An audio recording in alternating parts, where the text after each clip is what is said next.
Right, just going to do a quick video. All the birds in the loft are all sitting pot eggs at the minute. We haven't had much chance to get them out, but I'm going to start getting them out next week. The weather's looking a lot better. Right, I've got a few questions to answer. Question number one, peanuts. I've had quite a lot of questions about the peanuts and the fats system. Peanuts, where do you buy them from? I only use human grade peanuts.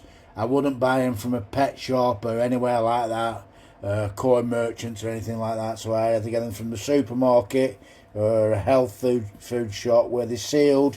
They've got a sell by date on and everything like that. So I only use human grade peanuts.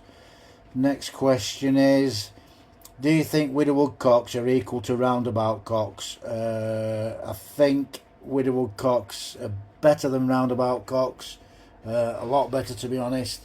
I think roundabout cocks, this is my personal opinion, I think roundabout cocks underperform for the simple fact that they, once they've come back a few times and there's no end there, unless you've got two sets of ends and there's no end there, I think they do underperform the roundabout cocks for that simple reason.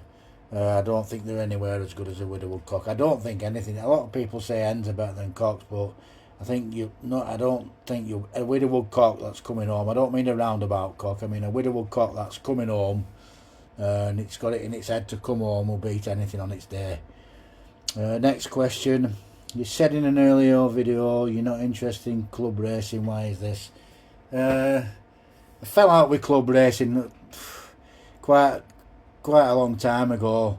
I just can't be bothered with the mentality and everything, and people moaning about somebody 1 mile into east and he's 2 miles that way and a mile this way.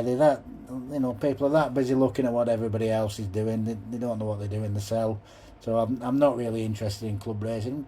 Oh, the club I'm a member of, everybody gets on, we're all alright. There's not much of that goes on, but I've been members of clubs where people are wanting to switch fed every year because they're not doing out in the fed and stuff like that. I just can't be bothered with it all. Next question: how many pigeons do you send to a channel race? I don't send so many. 2, 3. A lot of times I've sent single birds. I don't like sending one, but quite a lot of times over the years I've only sent one pigeon. It's a good feeling when you send one and it comes and it comes well. It's a really good feeling.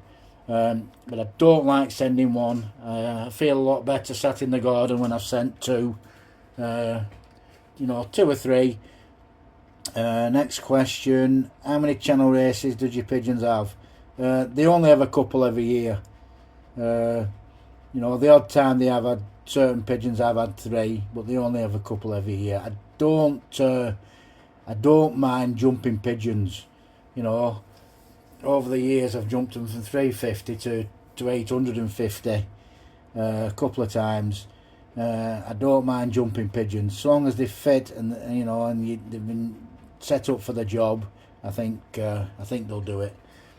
Next question: how important is selection? It's very important. If you watch the young bird video, I do select pigeons right from day one. If you watch the young bird video, there's a bit about selection in there. Same with the old birds. When you've only a small team, you can't select as hard as somebody can what's racing 40 or 50 pigeons. You can't select that hard. If I'm selecting for stock, I don't have a problem with taking a pigeon that's never raced and putting it in the stock loft. A lot of people say they have to race. I've done it loads of times where I've just been walking, back to the racing loft with the pigeon. I always do the young. I don't basket them all up together. I always do the young ones individually when I'm putting them in the young bird loft, and I can go through them properly. And loads of times I've been walking back with one and thought, oh, I won't mind a loft full of these, and I've just put it in the aviary and let it develop, and then put it in the stock loft, and they always seem to pay me back for some reason. A lot of the sprinters I did that way. What Jack's racing now, they're all selected, on type and handling. not necessarily racing, but you know, I've never had a problem with putting the pigeon in the stock loft that I like that hasn't raced. Next question. Do I need to buy pedigree racing pigeons? You don't need to buy pedigree race. You don't need to buy a pigeon with a pedigree. You don't need to have pigeons with pedigrees. I like to have a pedigree myself, personally, for the simple fact I can see where it's come from. If it turns out to be a good pigeon, I can see where it's come from. You know, I can see all its DNA, where, you know, all its ancestors and that, and try and look back and see where, you know, where them good racing genes have come from.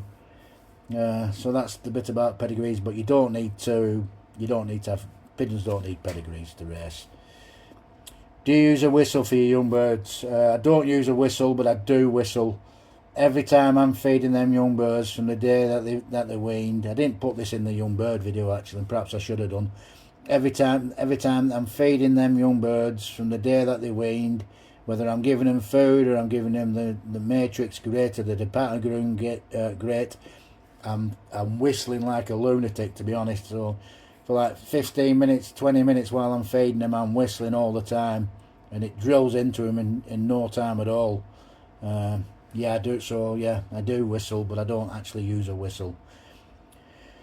Next question. What are the essential basic costs of getting started in racing pigeons? You know, if you've got a garden and you've already got a shed, you can convert it to a loft. You don't have to spend a lot of money on racing pigeons or on equipment or out. Pigeons will race and fly to anything, so long as it's dry and comfortable for them and you're not overcrowding them. You know, they'll fly to anything. I know people that's flown to rabbit hutches and won. You know what I mean? Or a kit box or anything like that. Anything that they're happy to live in, and you know, they feel comfortable, and they've got some sort of trap on or a landing board where they can go in and out, bob wires on. It doesn't have to be state-of-the-art loft. You know, there's lots of people out there who into just basic standard back garden sheds and stuff like that. You don't have to go out spending a lot of money. Next question. How do I find a local club? Well, there's actually a new website come up. A few lads have set it up. It's called pigeonpathways.com. If you go on there, so it's pigeonpathways.com. If you go on there, put your postcode in, and it does a search, and it comes up with all the local clubs. The website's only just been set up, so there's perhaps not every club in the UK on there, although there should be. The club secretary should go on and put their club on. I hope a lot of them have done, because it's a good idea what they're doing. So you just go in, put your postcode in, and it'll find your local club for you. So it's pigeonpathways.com. When is the best time to get pigeons? You can get pigeons at any time. If it's late on in the year, like July, August, you could buy late breds. There's always a lot of late breds. People always tend to breed a couple of young ones off the races at the end of the season as a bit of reward for them. So if it's like July, August, September, there's always late breds knocking around. If it's earlier on in the year, there's always people selling kits of young birds, you know, 6s and 12s. You've picked places like Llewellyn. There's a lot of pigeon studs around now. If you just go on Google and search for pigeon studs, then there's loads of them will come up. There's people on Facebook selling kits of young birds, 6s and 12s and 10s. So if you just either search on Facebook, join a few pigeon groups on Facebook, and that's it. Do you have to have a large backyard to be able to raise pigeons? No. You only need a small backyard. As long as you can fit a little shed in it, you know, you don't have to have a massive loft, you know, to race and enjoy it. You don't have to have a fancy loft to race and enjoy it. So pigeons will race to anything, like I said in an earlier question. You know, they'll race back to a rabbit hutch, as long as they're comfortable and feel safe in it, you know, and it's dry and everything. A pigeon will race back to anything. Last question. How long does it take to succeed in pigeon racing? It could take forever, to be honest. It depends how you go about it. My advice to anybody starting up would be just learn to get them home. You know, learn to get them home.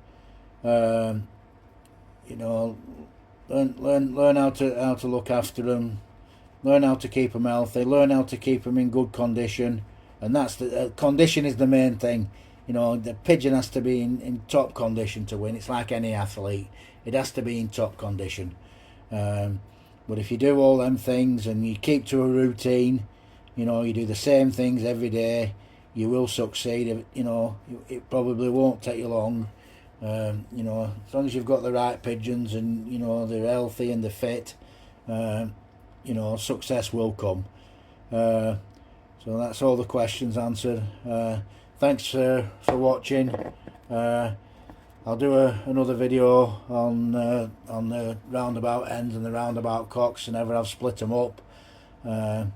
I've done my back in at the minute, so I'm struggling to walk, but I will get another video out there in the next week or so. Thanks.